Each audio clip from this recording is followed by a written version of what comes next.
মহান আল্লাহ তাআলা বলেন, অলতাকুম মিনকুম উম্মাতুন ইয়াদউনা ইলাল খায়র, হে পৃথিবীর মানুষ, তোমাদের মধ্যে থেকে এমন একটা দল থাকা উচিত যারা মানুষকে কল্যাণের দিকে ডাকবে। ইয়া'মুরুনা বিল মারুফ, তারা সৎ কাজের আদেশ করবে। ওয়া ইয়ানহাউনা আনিল মুনকার, মন্দ কাজে বাধা প্রদান করবে। ওয়া উলাইকা হুমুল মুফলিহুন, তারাই হলো সফল মানুষ। একটু আয়াত কি বুঝতে পারলেন?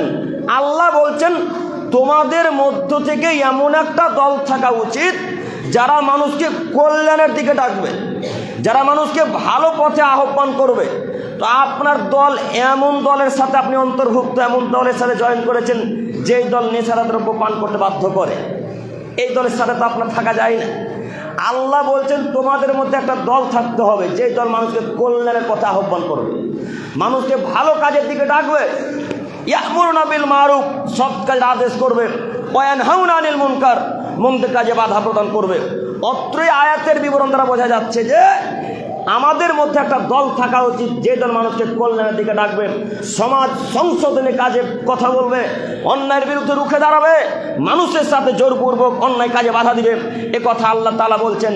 এই কথার প্রমাণে